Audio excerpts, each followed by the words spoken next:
ರಂಗೇರಿದ ಬೆಳಗಾವಿಯ DCC bank ಚುನಾವಣೆ ಮತ್ತೆ ಡಿಸಿಸಿ ಬ್ಯಾಂಕ್ ಕಂಟ್ರೋಲ್ಗೆ ಜಾರಕಿಹೊಳಿ ಬ್ರದರ್ಸ್ ಇನ್ನಿಲ್ಲದಂತ ತಂತ್ರ ಮಾಡ್ತಾ ಇದ್ದಾರೆ. ಈಗಿನಿಂದಲೇ ತಮ್ಮ ಅಭ್ಯರ್ಥಿಗಳನ್ನ ಗೆಲ್ಲಿಸೋಕೆ ಕಸರತ್ತು ಮಾಡ್ತಾ ಇದ್ದಾರೆ. ಬಹಿರಂಗವಾಗಿ ಅಖಾಡಕ್ಕೆ ಧುಮುಕಿದ್ದಾರೆ ಜಾರಕಿಹೊಳಿ ಬ್ರದರ್ಸ್. ಸತೀಶ್ ಜಾರಕಿಹೊಳಿ, ಬಾಲಚಂದ್ರ ಜಾರಕಿಹೊಳಿ ಅಖಾಡಕ್ಕೆ ನೇರವಾಗಿ ಎಂಟ್ರಿ ಕೊಡ್ತಾ ಇದ್ದಾರೆ. 2 ದಶಕಗಳಿಂದ ಬಾಲಚಂದ್ರ ಜಾರಕಿಹೊಳಿ ಮಾತ್ರ ಹಿಡಿತ ಸಾಧಿಸಿದ್ರು. ಈ ಬಾರಿ ಶಾಸಕರು, ಸಚಿವರ ಕುಟುಂಬಸ್ಥರು ಅಖಾಡಕ್ಕಿಳಿತಿದ್ದಾರೆ. ಸಚಿವ ಜಾರಕಿಹೊಳಿ ಪುತ್ರ ರಾಹುಲ್ ಜಾರಕಿಹೊಳಿ ತಾಲೀಮನ್ನ ಮಾಡ್ತಾ ಇರೋದು. ಸಚಿವ ಹೆಬ್ಬಾಳ್ಕರ್ ಸಹೋದರ ಚನ್ನರಾಜ್ ಪುತ್ರ ಮೃಣಾಲ್ ತಾಲೀಮನ್ನ ಮಾಡಿದ್ದಾರೆ. ಮಾಜಿ ಡಿಸಿಎಂ ಲಕ್ಷ್ಮಣ ಸವದಿ, ಮಾಜಿ ಸಂಸದ ಅಣ್ಣಾ ಸಾಹೇಬ್ ಜೊಲ್ಲೆ, ರಮೇಶ್ ಕತ್ತಿ, ಶಾಸಕ ವಿಠಲ್ ಹಲಗೇಕರ, ವಿಶ್ವಾಸ ವೈದ್ಯ, ಅಶೋಕ ಪಟ್ಟಣ, ಗಣೇಶ ಹುಕ್ಕೇರಿ, ರಾಜು ಕಾಗೆ ಕೂಡ ಸಿದ್ಧ ಇದ್ದಾರೆ. ನಿರ್ದೇಶಕರ ಸ್ಥಾನಕ್ಕೆ ಭರ್ಜರಿ ಫೈಟ್ ಆರಂಭ ಆಗ್ಬಿಟ್ಟಿದೆ. ಅಕ್ಟೋಬರ್ ತಿಂಗಳಲ್ಲಿ ನಿರ್ದೇಶಕ ಸ್ಥಾನಕ್ಕೆ ಚುನಾವಣೆ ಇದೆ. ಈಗಿನಿಂದಲೇ ತಯಾರಿಗಳು ನಡೀತಾ ಇದೆ. ಇರೋ ಬರೋ ಎಲ್ಲ ನಾಯಕರುಗಳು ಆಕ್ಟಿವ್ ಆಗಿದ್ದಾರೆ. ಯಾಕಂದರೆ ಡಿಸಿಸಿ ಬ್ಯಾಂಕಲ್ಲಿ ಯಾರು ಗೆಲ್ತಾರೋ ಅವರು ಬೆಳಗಾವಿಯ ಹಿಡಿತವನ್ನು ಸಾಧಿಸ್ತಾರೆ, ಬೆಳಗಾವಿ ರಾಜಕಾರಣದಲ್ಲಿ ಸಂಚಲನ ಮೂಡಿಸ್ತಾರೆ ಮತ್ತು ಅದು ರಾಜ್ಯ ರಾಜಕಾರಣಕ್ಕೂ ಕೂಡ ಎಫೆಕ್ಟ್ ಆಗುತ್ತೆ ಅನ್ನೋದೊಂದು ಸುದ್ದಿ ಈ ಹಿಂದೆಯಿಂದಲೂ ಕೂಡ ಇರೋದು. ಈ ಡಿಸಿಸಿ ಬ್ಯಾಂಕ್ ಚುನಾವಣೆಗೆ ಏನೇನೋ ಕಥೆಗಳು ನಡೆದುಬಿಟ್ಟಿದೆ. ರಾಜ್ಯ ರಾಜಕಾರಣದ ಮೇಲೂ ಕೂಡ ಬೆಳವಣಿಗೆಗಳಾಗಿದೆ, ಬದಲಾವಣೆಗಳಾಗಿದೆ. ಹಾಗಾಗಿ ಡಿಸಿಸಿ ಬ್ಯಾಂಕ್ ಚುನಾವಣೆಯಲ್ಲಿ ನಾವು ಗೆದ್ದುಬಿಟ್ರೆ ನಮ್ಮ ಕೈ ಮೇಲಾಯಿತು ಅಂತಂದರೆ ಬೆಳಗಾವಿ ಪಾರುಪತ್ಯ ನಮ್ಮದೇ ಅನ್ನೋದೊಂದು ಮಾತಿದೆ, ವಾಚ ಇದೆ. ಆ ಕಾರಣಕ್ಕಾಗಿಯೇ ಈ ರೀತಿಯಲ್ಲಿ ಫೈಟ್ ಇರೋದು.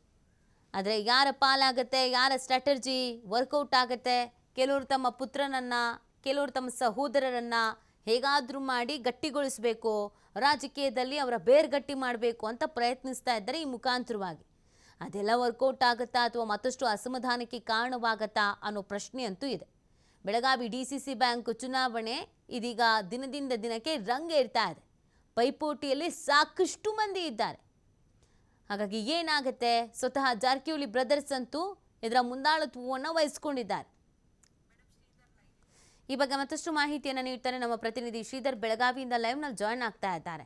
ಶ್ರೀಧರ್, ಡಿಸಿಸಿ ಬ್ಯಾಂಕ್ ಚುನಾವಣೆ ಬೆಳಗಾವಿಯಲ್ಲಿ ಅಂತಂದರೆ ಸಾಕಷ್ಟು ರೀತಿಯಾದಂಥ ಸದ್ದು ಮಾಡುತ್ತೆ. ಯಾಕಂದರೆ ಅದು ರಾಜಕಾರಣದ ಮೇಲೂ ಕೂಡ ಪ್ರಭಾವ ಬೀರಿರುವಂಥದ್ದು ಈ ಹಿಂದೆನೂ ಇದೆ.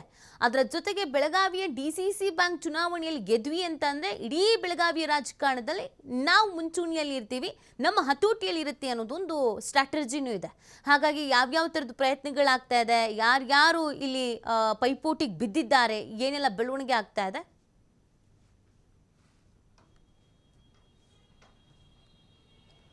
ನೀತಿ ಬೆಳಗಾವಿ ಡಿಸಿಸಿ ಬ್ಯಾಂಕ್ ಚುನಾವಣೆಗೆ ಈಗಾಗಲೇ ಏನಂದರೆ ರಣಕನ ರಂಗೇರ್ತದೆ ಅಂತ ಹೇಳ್ಬೋದು. ಯಾಕಂದರೆ ಅಕ್ಟೋಬರ್ನಲ್ಲಿ ಡಿಸಿಸಿ ಬ್ಯಾಂಕ್ನ 16 ಸ್ಥಾನಗಳಿಗೆ ಚುನಾವಣೆ ನಡೆಯಲಿದೆ.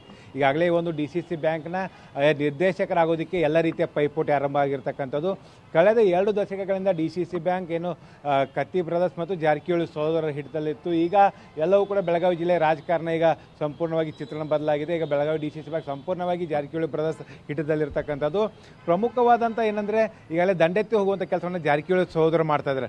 ಒಂದು ಕಡೆ ಬಾಲಚಂದ್ರ ಜಾರಕಿಹೊಳಿ ಈಗಾಗಲೇ ಡಿಸಿಸಿ ಬ್ಯಾಂಕ್ ನಿರ್ದೇಶಕ ಸ್ಥಾನಕ್ಕೆ ಬೇಕಾದಂಥ ತಮ್ಮ ಅಭ್ಯರ್ಥಿಗಳ ಅವಿರೋಧ ಆಯ್ಕೆಗೆ ಈಗಾಗಲೇ ಕಸರತ್ತನ್ನು ಆರಂಭಿಸಿದ್ದಾರೆ. ಮತ್ತೊಂದು ಕಡೆ ಜಿಲ್ಲಾ ಉಸ್ತುವಾರಿ ಸಚಿವ ಸತೀಶ್ ಜಾರಕಿಹೊಳಿ ಕೂಡ ಅವರು ಕೂಡ ತಮ್ಮ ಬೆಂಬಲಿಗರನ್ನು ಗೆಲ್ಲಿಸುವಂಥ ನಿಟ್ಟಿನಲ್ಲಿ ಅವರು ಕೂಡ ಈಗ ಅಖಾಡಕ್ಕೆ ಇಳಿದಿರ್ತಕ್ಕಂಥದ್ದು. ಈ ಮಧ್ಯೆ ಸಚಿವ ಲಕ್ಷ್ಮೀ ಹೆಬ್ಬಾಳ್ಕರ್ ತಮ್ಮ ಸಹೋದರಾದಂಥ ಚನ್ನರಾಜ್ ಹಟ್ಟಿಹೊಳಿ ಆಗಿರ್ಬೋದು ಮತ್ತು ಪುತ್ರ ಮೃಣಾಲ್ ಹೆಬ್ಬಾಳ್ಕರ್ಗಾಗಿ ಕೂಡ ಒಂದು ವೇದಿಕೆಯನ್ನು ಸಿದ್ಧತೆ ಮಾಡ್ತಾ ಇದ್ದಾರೆ. ಈ ಬಾರಿ ಚುನಾವಣೆ ಬಹಳ ಮಹತ್ವ ಏನಂದರೆ ನೀತಿ ಇಲ್ಲಿವರೆಗೂ ಕೂಡ ತಮ್ಮ ಬೆಂಬಲಿಗರನ್ನು ಡಿಸಿಸಿ ಬ್ಯಾಂಕ್ ನಿರ್ದೇಶಕರಾಗಿ ಇಲ್ಲಿ ಕಳಿಸ್ಕೊಡ್ಲಾಗ್ತಾ ಇತ್ತು. ಆದರೆ ಈಗ ಡಿಸಿಸಿ ಬ್ಯಾಂಕ್ ಚುನಾವಣೆಗೆ ಸ್ವತಃ ಶಾಸಕರೇ ಒಂದು ಸ್ಪರ್ಧೆ ಮಾಡ್ತಾ ಇದ್ದಾರೆ, ಜೊತೆಗೆ ಸಚಿವರ ಮಕ್ಕಳು ಕೂಡ ಸ್ಪರ್ಧೆ ಮಾಡ್ತಾ ಇರ್ತಕ್ಕಂಥದ್ದು. ಇಲ್ಲಿ ಪ್ರಮುಖವಾಗಿ ಸತೀಶ್ ಜಾರಕಿಹೊಳಿ ಪುತ್ರ ರಾಹುಲ್ ಜಾರಕಿಹೊಳಿ ಬೆಳಗಾವಿಯಿಂದ ಒಂದು ಕಣಕ್ಕಿಳಿಯುವಂಥ ಸಾಧ್ಯತೆ ಇದೆ. ಅದರ ಜೊತೆಗೆ ಲಕ್ಷ್ಮೀ ಹೆಬ್ಬಾಳ್ಕರ್ ಪುತ್ರ ಆದಂಥ ಮೃಣಾಲ್ ಹೆಬ್ಬಾಳ್ಕರ್ ಹೆಸರು ಕೂಡ ಬೆಳಗಾವಿಯಿಂದ ಕೇಳಿ ಬರ್ತಾ ಇದೆ. ಲಕ್ಷ್ಮೀ ಹೆಬ್ಬಾಳ್ಕರ್ ಸಹೋದರ ಚನ್ನರಾಜ್ ಹಟ್ಟಿಹೊಳಿ ಹೆಸರು ಈಗಾಗಲೇ ಖಾನಾಪುರದಿಂದ ಕೇಳಿ ಬರ್ತಾ ಇದೆ. ಖಾನಾಪುರದಲ್ಲಿ ಕೂಡ ಸಾಕಷ್ಟು ಒಂದು ತುರ್ಸಿನ ಪೈಪೋಟಿ ಇರ್ತಕ್ಕಂಥದ್ದು. ಯಾಕಂದರೆ ಖಾನಾಪುರದಲ್ಲಿ ಅರವಿಂದ್ ಪಾಟೀಲ್ ಮಾಜಿ ಶಾಸಕರ ಬೆಂಬಲಕ್ಕೆ ಬಾಲಚಂದ್ರ ಜಾರಕಿಹೊಳಿ ನಿಂತರೆ, ಮತ್ತೊಂದು ಕಡೆ ಚನ್ನರಾಜ್ ಹಟ್ಟಿಹೊಳಿ ಮತ್ತು ಹಾಲಿ ಬಿಜೆಪಿ MLA ಆದಂಥ ವಿಠಲ್ ಹಲ್ಗೇಕರ್ ಇಬ್ಬರು ಕೂಡ ಒಟ್ಟಾಗಿ ಒಂದು ಓಡಾಟ ನಡೆಸ್ತಾ ಇರ್ತಕ್ಕಂಥದ್ದು. ಅಲ್ಲಿ ಒಂದು ರಾಜಕೀಯ ಲೆಕ್ಕಾಚಾರನೇ ಬೇರೆ ಇರ್ತಕ್ಕಂಥದ್ದು.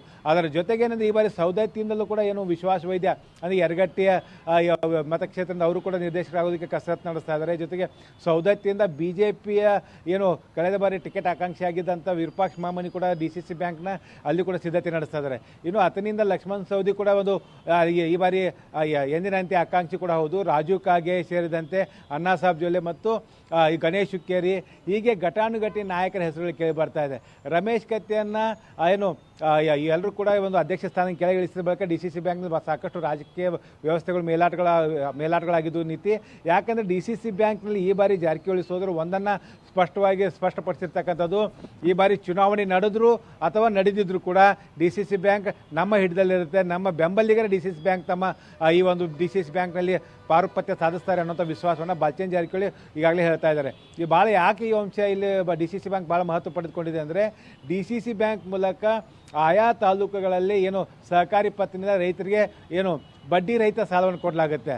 ಇದರಿಂದ ಏನಂದರೆ ಇದು ರಾಜಕೀಯವಾಗಿ ಅದು ವಿಧಾನಸಭಾ ಚುನಾವಣೆ ಬರಲಿ, ಸ್ಥಳೀಯ ಸಂಸ್ಥೆ ಚುನಾವಣೆಗೆ ಬರಲಿ, ಯಾವುದೇ ರೀತಿಯ ಚುನಾವಣೆ ಬಂದರೂ ಕೂಡ ಆ ಚುನಾವಣೆಯಲ್ಲಿ ಈ ಒಂದು DCC ಬ್ಯಾಂಕ್ ಆಗಿರ್ಬೋದು, ಸ್ಥಳೀಯ ಸರ್ಕಾರಿ ಸಹಕಾರಿ ಪತ್ತಿನ ಏನು ಬ್ಯಾಂಕ್ಗಳಿದಾವೆ ಎಲ್ಲವೂ ಕೂಡ, ಕೃಷಿ ಪತ್ತಿನ ಬ್ಯಾಂಕ್ಗಳಿದಾವೆ ಎಲ್ಲವೂ ಕೂಡ ಏನಂದರೆ ಪ್ರಮುಖವಾಗಿ ರೈತರಿಗೆ ಸಾಕಷ್ಟು ಒಂದು ಅನುಕೂಲ ಆಗಲಿದೆ. ಇದರಿಂದ ಏನು DCC ಬ್ಯಾಂಕ್ನ ಒಂದು ರಾಜಕಾರಣ ಏನಿದೆ ಆ ರಾಜಕಾರಣ ಈಗ ಸಾಕಷ್ಟು ತಾರಕಕ್ಕೇರಿದೆ ಅಂತ ಹೇಳ್ಬೋದು. ಪ್ರಮುಖವಾಗಿ ಈ ಬಾರಿ ಶಾಸಕರು ಆ ಕಡೆ ಕೇಳ್ತಾ ಇದ್ದಾರೆ, ಅಷ್ಟೇ ಪ್ರಮಾಣದಲ್ಲಿ ಇಲ್ಲಿ 2 ಪೆನಲ್ ಆಗುತ್ತಾ ಅಥವಾ ಒಂದೇ ಪೆನಲ್ ಆಗುತ್ತಾ ಅನ್ನೋಂಥದ್ದು ಇರ್ತಕ್ಕಂಥದ್ದು. ಯಾಕಂದರೆ ಕಳೆದ ಬಾರಿ ರಮೇಶ್ ಕತ್ತಿನ ಕೆಳಗಿಳಿಸುವಂಥ ಸಂದರ್ಭದಲ್ಲಿ ಬಾಲಚಂದ್ರ ಜಾರಕಿಹೊಳಿ, ಲಕ್ಷ್ಮಣ್ ಸವದಿ, ಅಣ್ಣಾ ಸಾಹೇಬ್ ಜೊಲ್ಲೆ ಇವರೆಲ್ಲರೂ ಕೂಡ ಒಂದಾಗಿ ರಮೇಶ್ ಕತ್ತಿನ ಕೆಳಗಿಳಿಸಿದ್ರು. ಜೊತೆಗೆ ಏನು ಸತೀಶ್ ಜಾರಕಿಹೊಳಿ ಮತ್ತು ರಮೇಶ್ ಜಾರಕಿಹೊಳಿ ಇವೆಲ್ಲರೂ ಸೇರಿ ಏನು ಒಮ್ಮತದ ಅಭ್ಯರ್ಥಿಯನ್ನು ಅವಿರೋಧವಾಗಿ ಅಧ್ಯಕ್ಷನಾಗಿ ತಂದು ಕೊಡಿಸಿದ್ರು. ಈ ಬಾರಿ ಅದೇ ರೀತಿಯ ಅವಿರೋಧ ಆಯ್ಕೆಗಳ ನಡೆಯುತ್ತಾ ಅಥವಾ ತಮ್ಮ ಬೆಂಬಲಿಗರನ್ನೇ ಗೆಲ್ಲಿಸಬೇಕು, DCC ಬ್ಯಾಂಕ್ನಲ್ಲಿ ತಮ್ಮ ಸಂಖ್ಯಾಬಲವನ್ನು ಹೆಚ್ಚಿಸಿಕೊಳ್ಳಬೇಕು ಅನ್ನೋ ಕಾರಣಕ್ಕಾಗಿ ಎಲ್ಲರೂ ಕೂಡ ಹಠಕ್ಕೆ ಬಿದ್ದರೆ ಖಂಡಿತವಾಗಿಯೂ ಪ್ರತಿಯೊಂದು ಏನು DCC ಬ್ಯಾಂಕ್ನ ನಿರ್ದೇಶಕ ಸ್ಥಾನಗಳಿದ್ದಾವೋ ಅವೆಲ್ಲ ಸ್ಥಾನಗಳಿಗೆ ಚುನಾವಣೆ ನಡೆಯಲಿದೆ. ಆ ಒಂದು ಚುನಾವಣೆ ಏನಿದೆ ಸಾಕಷ್ಟು ತುರುಸಿನಿಂದ ನಡೆಯುತ್ತೆ ಅಂತ ಹೇಳ್ಬೋದು. ಪ್ರತಿಯೊಬ್ಬ ಮತದಾರರನ್ನು ಸೆಳೆಯೋದಕ್ಕೂ ಕೂಡ DCC ಬ್ಯಾಂಕ್ ನಿರ್ದೇಶಕರಾಗೋದಕ್ಕೆ ಕಣದಲ್ಲಿದ್ದಂಥವರು ಯಾವುದೇ ರೀತಿಯ ಕಸರತ್ತನ್ನು ಬಾಕಿ ಉಳಿಸೋದಿಲ್ಲ ನೀತಿ, ಎಲ್ಲ ರೀತಿಯ ಕಸರತ್ತನ್ನು ಆರಂಭಿಸ್ತಾರೆ ಅಂತ ಹೇಳ್ಬೋದು. ಈಗಾಗಲೇ ಏನು ಬಾಲಚಂದ್ರ ಜಾರಕಿಹೊಳಿ ಏನು ಸತೀಶ್ ಜಾರಕಿಹೊಳಿ ಪುತ್ರ ಅಂತ ರಾಹುಲ್ ಜಾರಕಿಹೊಳಿಯನ್ನು ಈಗ ಬೆಳಗಾವಿಯಿಂದ ಗೆಲ್ಲಿಸೋದಕ್ಕೆ ಎಲ್ಲ ರೀತಿಯ ಸಿದ್ಧತೆ ನಡೀತಾ ಇದೆ. ಯಾಕಂದರೆ ಕುಟುಂಬ ರಾಜಕಾರಣ ಅಂತ ಬಂದರೆ ಜಾರಕಿಹೊಳಿ ಕುಟುಂಬ ಒಂದೇ ಆಗಿರುತ್ತೆ. ಈಗಾಗಲೇ ಬೆಳಗಾವಿ ಕೂಡ ಒಂದು ಏನು ಈ ಸಹಕಾರ ರಂಗದ ಸದಸ್ಯರ ಒಂದು ಸಭೆ ಕೂಡ ಮಾಡಲಾಗಿದೆ. ಖಾನಾಪುರದ ಕೂಡ ಸಭೆ ಆಗಿರ್ತಕ್ಕಂಥದ್ದು. ನಿನ್ನೆ ಅಷ್ಟೇ ಯರಗಟ್ಟಲ್ಲಿ ವಿಶ್ವಾಸ ವೈದ್ಯರ ಪರವಾಗಿ ಏನು ಸತೀಶ್ ಜಾರಕಿಹೊಳಿ ಒಂದು DCC ಬ್ಯಾಂಕ್ನ ಅಖಾಡಕ್ಕೆ ಎಂಟ್ರಿ ಕೊಟ್ಟು ಅಲ್ಲಿ ಕೂಡ ತಾಲೀಮು ನಡೆಸಿದ್ದಾರೆ. ಮತ್ತೊಂದು ಕಡೆ ಖಾನಾಪುರದಲ್ಲಿ ಚಂದ್ರರಾಜ್ ಹಟ್ಟಿಹೊಳಿ ಈಗಾಗಲೇ ಸ್ಥಳೀಯ ಶಾಸಕರನ್ನು ಕರ್ಕೊಂಡು ಈಗ ಓಡಾಟ ನಡೆಸ್ತಾ ಇದ್ದಾರೆ. ಇನ್ನೂ ಎಲ್ಲಿ ಕೂಡ ಲಕ್ಷ್ಮೀ ಹೆಬ್ಬಾಳ್ಕರ್ ಬಹಿರಂಗವಾಗಿ ಒಂದು ಅಖಾಡಕ್ಕೆ ಧುಮುಕಿಲ್ಲ.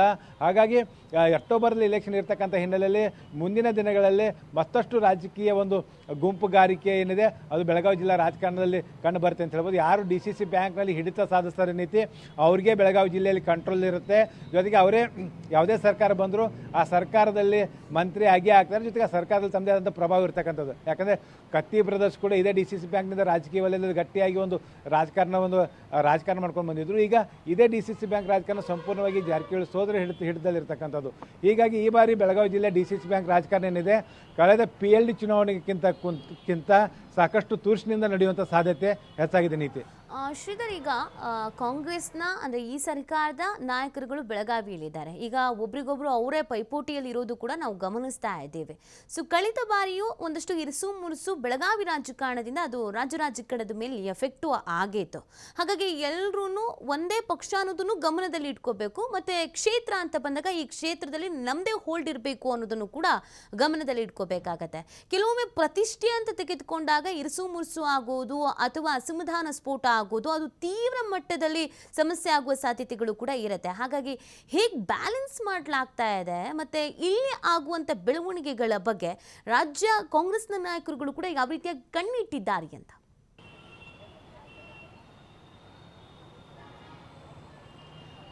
ನೀತಿ ಭಾಳ ಪ್ರಮುಖವಾಗಿ ಅಂದರೆ ಇಲ್ಲಿವರೆಗೆ DCC ಬ್ಯಾಂಕ್ನಲ್ಲಿ ಅತಿ ಹೆಚ್ಚಿನ ನಿರ್ದೇಶಕರು BJPಯಿಂದ ಗೆದ್ದು ಬರ್ತಾಯಿದ್ರು. ಯಾಕಂದರೆ ಈ ಉಮೇಶ್ ಕತ್ತಿ ಇದ್ದಂಥ ಸಂದರ್ಭದಲ್ಲಿ ಅತಿ ಹೆಚ್ಚಿನ ಶಾಸಕರು BJPಯಿಂದ ಇದ್ದರು. ಹಾಗಾಗಿ BJP ಬೆಂಬಲಿತ ನಿರ್ದೇಶಕರು ಹೆಚ್ಚಾಗಿದ್ದರು. ಈ ಹಿಂದೆ ಅದೇ ಕಾರಣಕ್ಕಾಗಿ DCC ಬ್ಯಾಂಕ್ನಲ್ಲಿ 2 ಬಣಗಳಾಗಿದ್ವು.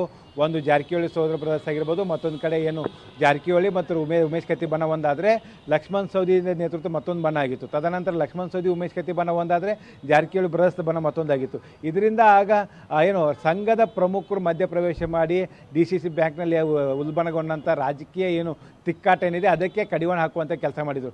ಈ ಬಾರಿ ಏನು ಕಾಂಗ್ರೆಸ್ನ ಹೆಚ್ಚಿನ ಸಂಖ್ಯೆಯಲ್ಲಿ ಶಾಸಕರಿದ್ದಾರೆ. ಹಾಗಾಗಿ ಸತೀಶ್ ಜಾರಕಿಹೊಳಿ ಕೂಡ ಈ ಬಾರಿ ಅಖಾಡಕ್ಕೆ ಧುಮುಕಿದ್ದಾರೆ. ತಮ್ಮ ಪುತ್ರನ ರಾಜಕೀಯ ಭವಿಷ್ಯದ ಜೊತೆಗೆ ತಮ್ಮದ ಬೆಂಬಲಿಗರ ಸಂಖ್ಯೆಯನ್ನು ಕೂಡ DCC ಬ್ಯಾಂಕ್ ಹೆಚ್ಚಿಸಿಕೊಳ್ಬೇಕು.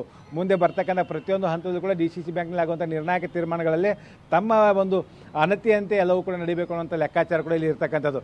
ಸೊ ಒಟ್ಟಿನಲ್ಲಿ ಇಬ್ಬರು ಏನೇ ಆದರೂ ಕೂಡ ಜಾರಕಿಹೊಳಿ ಬ್ರದರ್ಸ್ ಕಾಂಗ್ರೆಸ್ ಮತ್ತು BJP ಪರ್ಯಾಯವಾಗಿದ್ದರೂ ಕೂಡ DCC ಬ್ಯಾಂಕ್ ರಾಜಕಾರಣ ಬಂದಾಗ ತಮ್ಮದೇ ಆದಂಥ ಒಂದು ರಾಜಕೀಯ ಹಿತಾಸಕ್ತಿಯನ್ನು ಇಟ್ಟುಕೊಂಡೇ ಒಂದು ರಾಜಕೀಯ ದಾಳಗಳನ್ನು ಉಳಿಸ್ತಾರೆ. ಅದೇ ರೀತಿ ಅಭ್ಯರ್ಥಿಗಳನ್ನು ಕೂಡ ಕಣಕ್ಕಿಳಿಸ್ತಾರೆ. ಸೊ ಇಲ್ಲಿ ಈಗ ಇವರ ವಿರುದ್ಧವಾಗಿ ಮತ್ತೊಂದು ಪೆನಲ್ ಹುಟ್ಟುಕೊಳ್ಳುತ್ತಾ ಅಥವಾ ಎಲ್ಲರೂ ಕೂಡ ಅವಿರೋಧ ಆಯ್ಕೆಗಾಗಿ ತಮ್ಮ ಕ್ಷೇತ್ರದಲ್ಲಿ ಬಲ ಒಪ್ಪಂದ ಮಾಡ್ಕೊಳ್ತಾರೆ ಅನ್ನೋದು ಕೂಡ ಮುಂದಿನ ದಿನಗಳಲ್ಲಿ ಗೊತ್ತಾಗಬೇಕಾಗಿದೆ. ನೀತಿ. ಫೈನ್, ಥ್ಯಾಂಕ್ ಯು ಶ್ರೀಧರ್ ತಮ್ಮ ಡೀಟೇಲ್ಸ್ಗಾಗಿ.